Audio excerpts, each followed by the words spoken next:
Thank you, Mo. Can you hear me?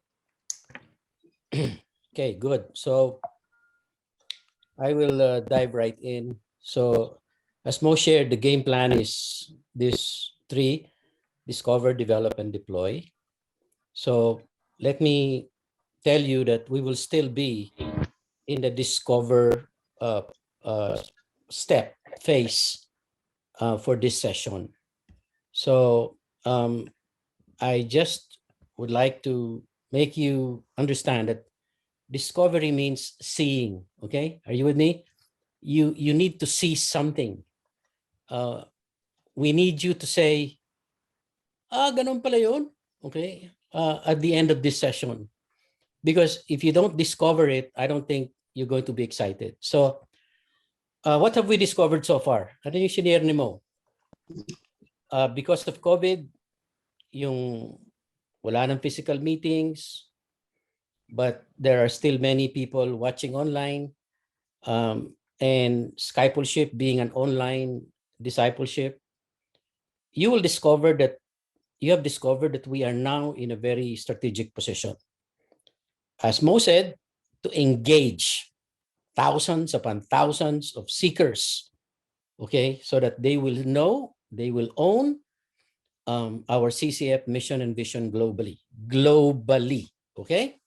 So online discipleship can really help us realize faster, I believe, yung CCF vision and mission natin. Sorry, vision and mission. My bad. Mission and vision globally. Okay? So, ito yung pinakita ni Mo kanina, mission. Okay? So, you know this already. We keep repeating it, but I just want to emphasize the word every. And Mo mentioned this already. I will not explain this. We need to make every one of the people below you disciplers. Are you with me? Okay, so and look at our vision. If we do this mission, every member a discipler, look at our vision. Malupit eh, to see a movement of millions. Okay? See this? Millions. Wow. Malayo pa tayo dyan. Okay? I don't know when this will happen, but I really hope that we will see this happen sooner than later because of this opportunity that the new normal is offering. Tapos, nations, no? Pag sinabing nations, hindi lang mga Pilipino. We're talking about global opportunities here. So, as Mo said, we cannot maximize that until we fix the issue. Ano yung issue? Issue is majority of CCF members not disciplers yet. Ano yung IMAD rate? 100% dapat. Discipleship alone, 20% lang. Ang question ko, what are the other 8 members doing? Okay. Sana second time na natin tinatanong to, nakikita nyo na. Oo nga no. Okay? Nakikinig lang sa akin every week. Oo nga no. Mali ba yun? Hindi. Pero are they intentional? Why? Korean pa eh. Okay.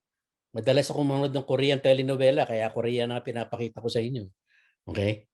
Why? Why are most of us not making disciples? Do we even know? Do we even know that many of our members are not obeying the command of God on the Great Commission? Kaya nga discover eh. Kung ano, siguro all of you are here are not guilty of this because you are D group leaders. But the reason why we want you to discover this is because we have a problem that we should be fixing. All right? So we have to make every member a discipler so that we will realize our vision. Oh, by the way, gusto ko lang ma-discover nyo also that this lack of disciple making is true, listen, is true, and even worse outside CCF. CCF na tayo ha. Disciple making movement na tayo, pero ang baba pa rin nung number of disciples natin. Tama ba? Am I making sense, guys? I just want you to react, thumbs up or whatever. Kasi hindi ko kayo nakikita. Siguro, gusto ko sabihin sa inyo, itong problemang ito, it's not just within CCF. It's true outside CCF. Ano reasons? O ito tingnan nyo Most Christian leaders are not making disciples. Leaders na to. Why? Because they do not see the value and the importance of making disciples to do and model it intentionally to their members. Oh, talaga? Yes. Okay? Baka hindi nyo alam, sinasabi ko sa inyo. In fact, ito there is wide disunity among churches on what discipleship is and how it is done. Nagdi-disciple kami. Paano? Ganito yung style namin ganun ba? Ganyan ba? Kami ganito, kayo ganyan. Bahala kayo. Ano sinasabi ng iba? Oh, I will do it this way. You do it that way. Basta, okay lang tayo. Basta we're all making disciples. Really, I'm not sure if that is what the Bible is saying already, but I'd like to present to you that there is disunity among us. In fact, disunity is not only in discipleship. In some other Christian practices and doctrinal matters, meron pa tayong disunity. Tama ba? Do you agree? Okay? This is sad but true. Now, I want you to discover this. Kasi pag hindi natin to inadmit at nakita, paikot-ikot lang tayo sa wilderness, sabi nga nila. Alright, so experts indicate that there's never been a united Christianity in general. Talaga? Para bang nakakalungkot naman yan? Okay? Really, experts indicate. I don't know. I mean, many leaders will disagree, but experts are saying, seriously, something is really wrong. Okay? Tingnan nyo. Christian global body is about 2 billion but separated in thousands of denominations. Thousands of denominations. Bakit? Kala ko ba pare-pareho lang tayong anak ng Diyos? Pero bakit may kanya-kanyang denominations tayo? May Pentecostal, may Presbyterian, may Wesleyan, may Lutheran, may Baptist, may Apostolic, may Methodist, may Mennonites, padami ng padami. The list goes on. Okay? Are you with me? I mean, is this a picture of unity? I don't know with you, but I don't think so. Estimates show that there are more than 200 Christian denominations dito sa America alone. And look at this, a staggering 45,000 globally, according to the Center for the Study of Global Christianity. 45,000. Ang dami nun okay? 45,000. Wow. Question ko, why does Christianity have so many branches? Hindi magkasundo, no? Okay? Basta ganito kami, kayo ganyan. Basta, pupunta naman tayo lahat sa langit Ganun ba yun? I don't know with you guys, but etong warning ko, ito yung dito ako na nababother. With disunity comes consequences too serious to ignore. Did you hear me, guys? With disunity, there are consequences too serious to ignore. Wow. Ano yan? Okay, let me show you a verse that I have been really, really pondering upon. This is the high priest prayer of Jesus for his disciples in John 17. Look at verse 20. I pray not only for these followers, but also for those who believe in me because of their teaching.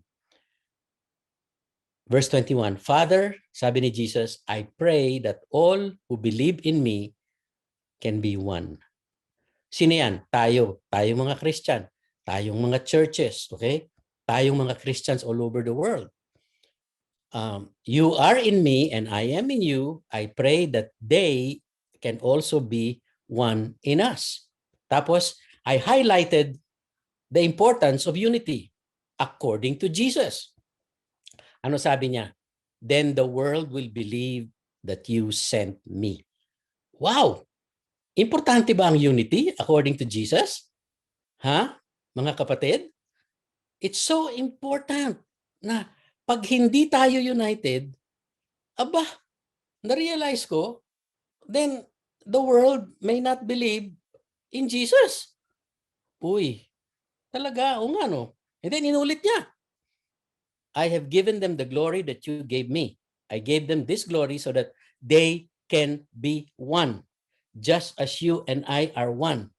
I will be in them, you will be in me, so they will be completely one. Oh, yan na naman. Then the world will know that you sent me. Ay, nako. So ang question ko, be honest. Okay? Hindi ko kayo pinapagilty. I just want you to discover ano ba talaga yung hinaharap natin. Bakit ganito ang nangyayari sa atin, okay, sa mundo as far as Christianity is concerned. Is Christianity united? I don't think so. You know, even if the leaders will say, oh, united kami. We only have one, Jesus Christ. Okay, but hiwa-hiwalay pa kayo. Okay? 45,000 denominations. I don't know. You be the judge. Okay? And with Christian disunity comes the sad consequences. Okay? Eto, factual din. Ano yung fact? Christianity is declining. In a crisis. Oh, akala ko ba okay tayo? Bakit nagde-decline tayo? Ayan oh. Okay, yung kulay orange na yan yung mga Protestant, okay? Tapos itong pula, okay, yan yung mga wala nang pinaniniwalaan. Okay? Pataas, yung mga Protestants pababa. Yung mga Catholic steady lang, okay? Cool lang sila. Pero i-project nyo by the year 2040, 2050. Mag-overtake na yung non-believers or no faith compared to Christians. Maganda ba yan? Okay? Alam nyo, sa akin sa akin. Okay? Our disunity as Christians has made it difficult for the world to believe in Jesus. I want you to discover that. You know, kasi kala natin mukhang okay, hindi naman pala okay. So, gusto ko gumising tayo. Umiiling siya. O sino kaya yung umiiling na yan? Pinsan siguro ni ni Mo, okay? May problema tayo mga kapatid, no? No? So, can I share with you the one thing that will fix our Christian disunity? Okay ba kayo? Can I share with you the one thing that may fix Christian disunity and therefore the lack of disciple making? Hindi nga tayo magkasundo sa discipleship eh. Paano tayo magkakaroon ng unity? Ang gulo. Ito, the one thing, the secret of success. The one thing. Alam mo, the fact na the one thing, napakasimple eh. Ang ganda eh. Yung one thing na yan, based on a book. Okay, kung meron kayong time to read the book, go ahead. This is the cover of the book and it's about success. It will share with you the secret of success. Ano yung secret ng success? Sinasabi niya, it's about a simple truth. Simple truth. Para magkaroon ka ng extraordinary results. Alam mo kung wala kang results, sorry hindi ka successful. Huwag mo sabihin successful ka kung ang result mo pare-pareho lang ng iba. Pero kung gusto mong tawagin kang successful, your result should be extraordinary. That's what the book is saying. Now, I think you will agree with me. Most people want to be successful in many areas of their lives, right? Maribel, do you want to be successful? Mark, do you want to be successful? Successful as what? Successful athlete, successful nurse, successful businessman. Maraming tao ganyan eh. They want to be successful. But not many become successful because they are not lucky. Tama ba yon? Mali. You know, being successful is not a matter of luck. Sabi nitong taong ito, success is never accidental. Ang success, ginagawa, mga kapatid. If you want to be successful, hindi yan tsamba. That's why the one thing is very important. That's what I want to share with you. The one thing, it's the secret of being successful in anything. Okay, so lahat tayo, ako gusto kong maging successful. Okay? In something that I want to do. You want to be successful in the things that you do. And if we want to be successful, this book or this secret, you need to understand. And I want to share with you this video, okay, because it tells you about the one thing, okay? And let's take a look at it. Everybody knows about playing with dominoes, but what you may not know is that a domino can knock over another domino, which is about 1.5 times larger. So what I have here is a chain of dominoes. Each one is 1.5 times larger than the previous one. And the smallest domino is about 5 millimeters high and 1 millimeter thick. And I will carefully place it.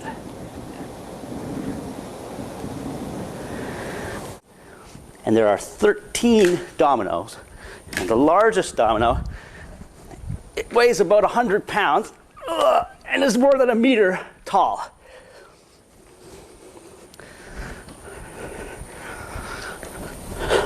Ready?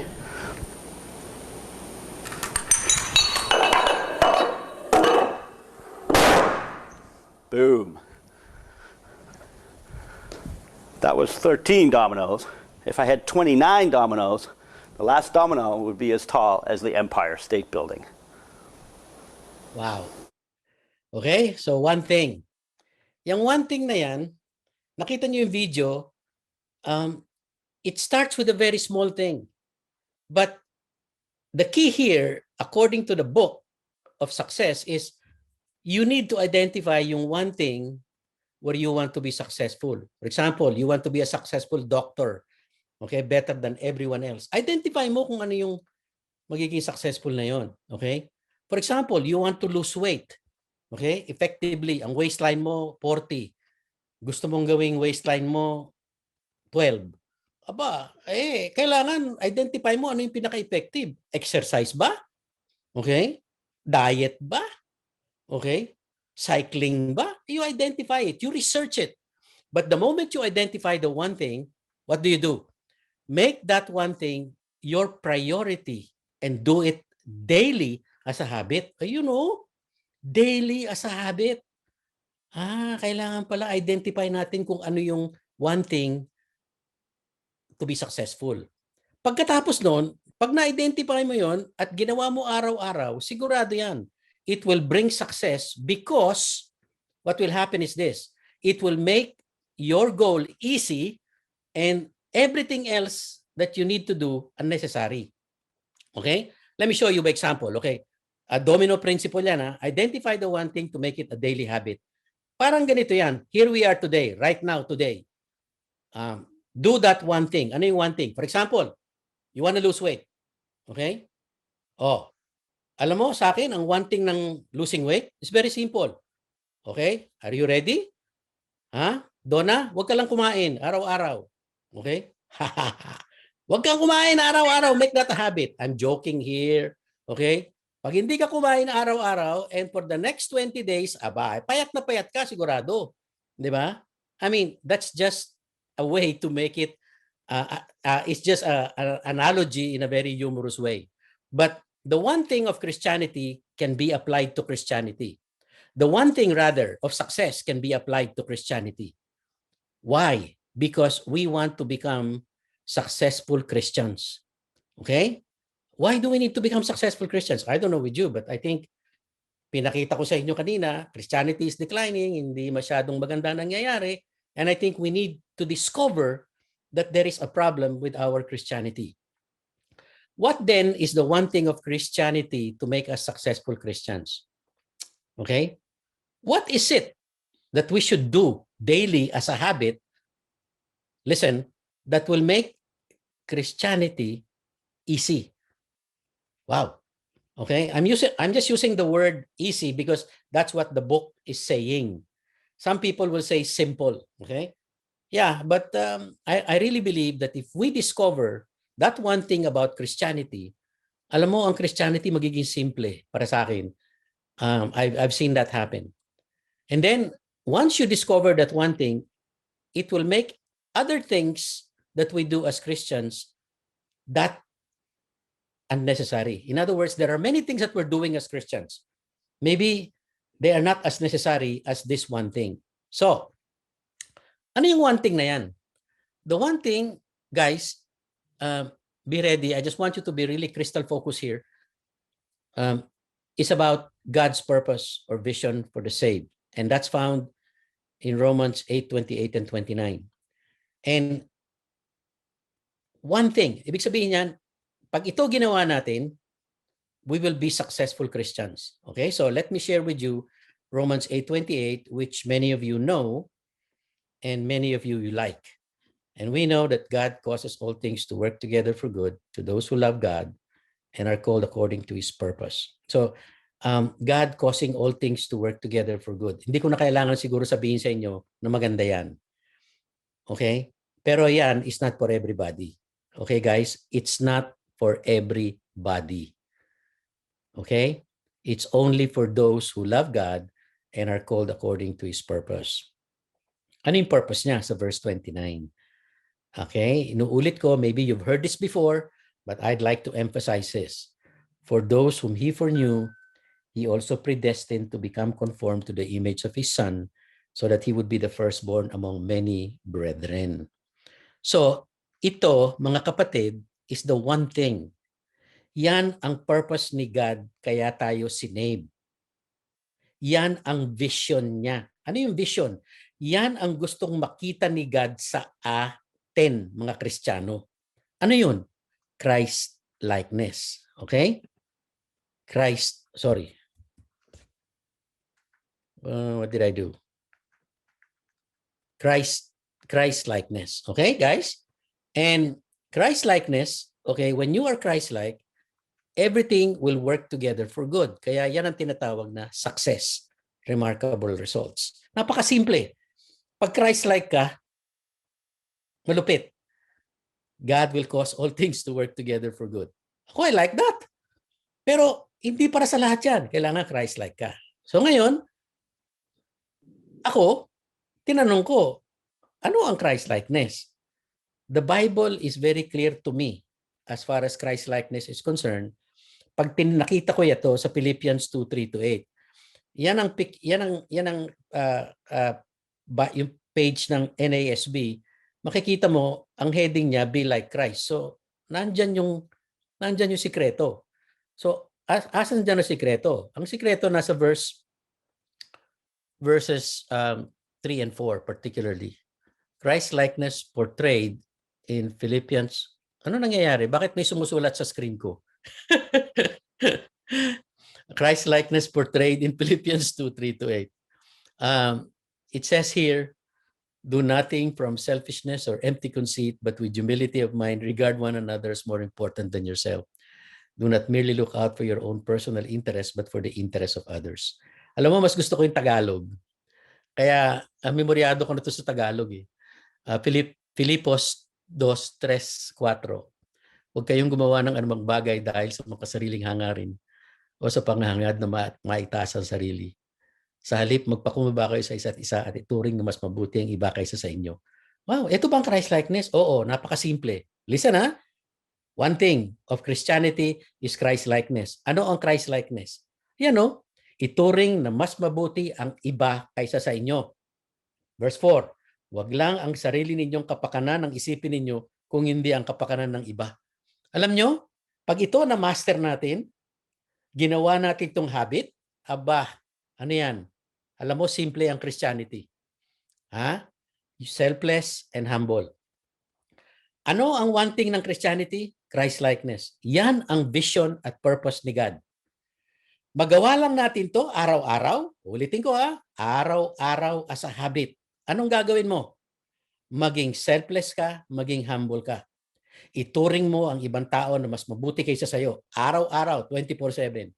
Wag lang ang kapakanan mo ang isipin mo kung hindi ang kapakanan ng ibang tao. Ang galing. Christians will be the best Christians in the world. Okay? Si Jesus Christ, minodel yan. Okay? Verse 5, 6, 7, 8. Nakalagay dyan, have this attitude in yourself which was also in Christ Jesus. Ano ginawa ni Jesus Christ? Although He existed in the form of God, He did not regard equality with God a thing to be grasped. Ano ginawa niya? He emptied Himself. Grabe. Anong ginawa niya? Nagpakumbaba, naging servant, naging tao. Being found, verse 8, in appearance as a man, he humbled himself by becoming obedient to the point of death, even death on the cross. Si Jesus Christ na yan, ha? Kaya nga tinatawag na Christ-like eh. Anong ginawa niya? Okay. Okay? Ano ang ginawa niya? By becoming obedient to the point of death, even death on the cross. So, ito ang picture ng Christ-likeness. Tingnan niyo mabuti. Nakapako sa krus ang anak ng Diyos. Bakit? Kasi selfless siya, humble siya. Bakit? Hindi niya inisip ang sarili niyang kapakanan. Sinong inisip niya? Tayo. Wow. Dahil mahal niya tayo, ay nagpapako sa krus. Kahit namatay siya. Yan ang Christ-likeness. Ang tanong ko, Christ-like ba tayo? Okay? Ikaw lang ang pwedeng sumagot niyan. Okay? Actually, hindi. Itanong mo sa katabi mo o sa asawa mo, sa anak mo, sa tatay mo kung talagang Christ-like ka. Okay? Christ-like ka ba? Sukatin natin. Sabi nga ni Mo kanina, pag hindi mo sinukat, hindi mo malalaman. Kaya ako, as a discipler, I really want to measure Christ-likeness because this guy said, people don't do what you expect, but they do what you inspect. So, mga kapatid, can we inspect our Christ-likeness now? Okay? Papakita ko sa inyo ha. Ito yung evidences ng pride and selfishness. Kasi pride and selfishness is the opposite of what? Selfless and humble. So, gusto ko nakita nyo niyayakap niya yung sarili niya. Ikaw ba yan? Ungrateful and grumbling. Yan. Pag ungrateful ka at complain ka ng complain, hindi ka Christ-like. Ikaw ba yan? Check mo pag ikaw yan. Okay? Magpakatotoo kayo, okay? Bitter and unforgiving. Marami kang may sama ng loob. Okay? Madami, sinaktan ka. Envious, greedy. Bakit siya lang meron yan? Dapat ako meron din. Bakit ang late na late kayo? Bakit inconsiderate, no? Impatient. Ikaw ba yan? Pag ikaw yan, nakikita mo sarili mo dyan, sorry hindi ka Christ-like. Okay? Irritable, temperamental. Paano na? Ang bilis mong ma-irritate. Okay? Siguro ngayon, irritated ka na. Kasi haba-haba na ng meeting. Patay. Okay? Ayan, indulgent, excessive, matakaw. Di ba? Swapang. Defensive, hindi ka makorek-korek. Okay? Pag kinakausap ka, ayaw mo. Kinokorek mo ako. Hindi mo ba kilala ko sino ko? Nako. Okay? Teka, hindi ka Christ-like. Hindi ka humble. Proud ka at selfish. Critical. Ay, nako. Bakit ba sila ganyan? Bakit ba sila ganyan? Bakit ba ganito? Palagi na lang ganito. Okay? Yan. Pinapakita ko lang sa inyo. Hindi lahat yan. Yan. Kung dyan, bagsak ka na, malayo talaga tayo. Kailangan natin sukatin ang ating Christ-likeness. So, my question, are we Christ-like humble? Or are we selfish and proud? Be honest. Wow. You know, guys, many of us Christians are not Christ-like, and we do not know that we are not good examples of Christianity. Okay? And because we're not Christ-like, okay, ang gusto natin, okay, hindi maganda yung nangyayari, kaya wala tayong unity. Kanina, sinabi ko sa inyo, Christianity is not united. The reason for that is because we are not aware of our nature. You know, merong librong tinatawag na un-Christian. Alam mo ba ano tingin ng mundo sa atin? Un-Christian. Really? Yan. Discover ito gusto ko ma-discover ninyo. Yan pala ang tingin ng mga bata sa atin. Ano ba yung un-Christian? Christian kayo pero you don't act like Christians. Ano description sa Christian? Anti-homosexual, judgmental, homophobic, critical. Napaka-negative No? So ako, I really, my heart goes out to us. We are very serious in impacting the world, but I don't think we can impact the world with this kind of reality in our midst, honestly. We need to change. We need to become Christ-like and we are not becoming Christ-like. Question is why? Bakit yung mga non-Christians pa ang nagbibigay sa atin ng sikreto para sagutin natin ang problema natin? Ulitin ko the secret in finding out what our problem is are already being said by non-Christians. And yet we are still clueless. Kamukha nito, leader na hindi Christian. Ano sabi niya?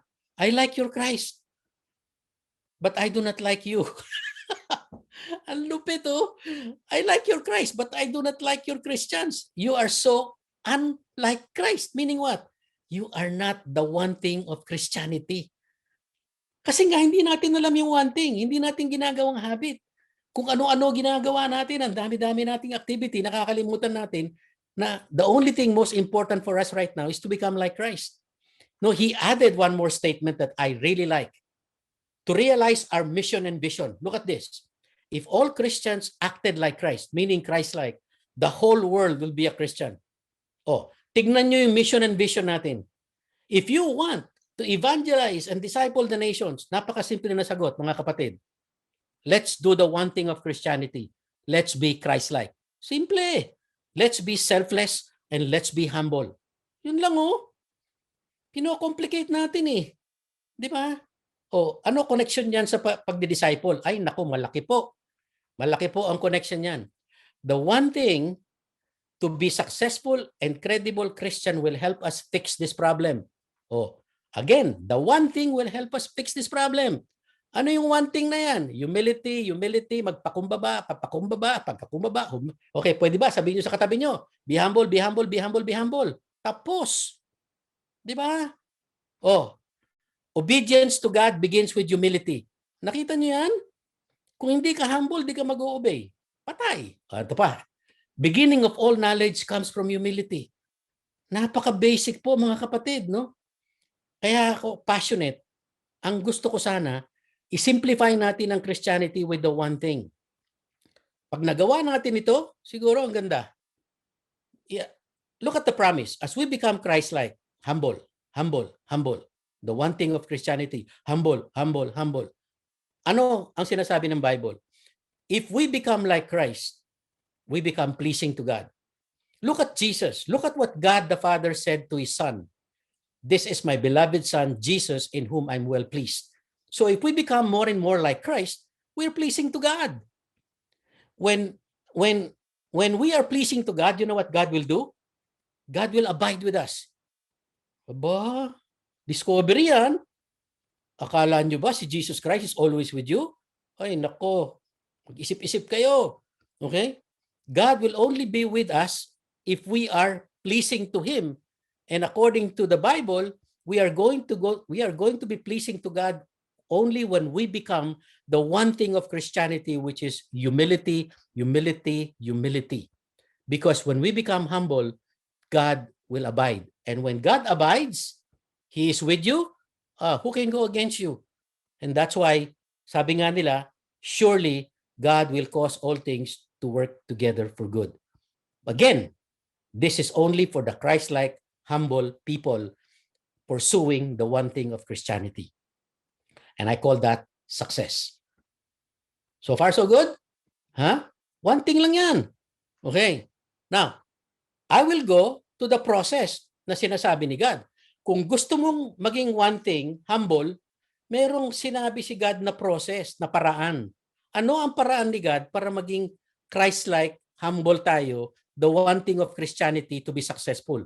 Napakasimple, mga kapatid. Be a discipler. Make disciples. Ayan na naman. No? Ano sinabi ni Mo kanina? Ilan lang sa atin ang nagdi-disciple? 20%, 30%. 3 out of 10. CCF na yan labas tayo ng CCF. Ilan ang nagdi-disciple? Di pa konti ng pakonti. In fact, hindi nga magkasundo sa discipleship naloko na. Nakita niyo yung problema? Ang sabi ni God, gusto niyo maging Christ-like? Be a discipler. Really? Tingnan niyo ano sinasabi ng Great Commission. Kayong lahat, alam niyo na to.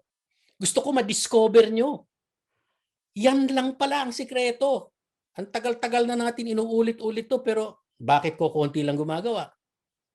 Ano sabi ni God? Alam niya yan. Make disciples, baptizing them, teaching them to obey all. And lo, look at this. Behold, I am with you always even to the end of the age. My goodness, paano yung naging process? Explain ko sa inyo. Ha? Ano ang disciple? A disciple is a follower of Christ. Tama? So, ang assignment natin is to make followers of Christ. If we make people follow Christ, what will happen to them? They will become like Christ. Obvious. Di ba? Kaya ang sinasabi natin, dapat lahat tayo maging disciples at mag-make disciples. The end goal of making disciples is Christ-like humility, which is the one thing of Christianity. Sabi ko, wow, napakasimple. Pero hindi biro, kailangan nakafocus tayo. Alam nyo, guys, tingnan nyo to. Yung make disciples, ang tagal nang binigay ni Jesus Christ yan. 2021 years ago. Okay? Almost, approximately. Binigay niya na yan. Ang tagal-tagal niya. In other words, yung mission na yan, to become the one thing, if we just obey it, sana ngayon, ang dami na nating Christ-like Christians. Ang tagal-tagal na. Bakit hanggang ngayon, naghahati-hati pa yung mga Christian? Because, listen, it is not done right. Are you with me? Making disciples is not done right. Akala natin nagdi-disciple tayo, yung pala hindi pa. Many Christians are not truly nagdi-disciple pala.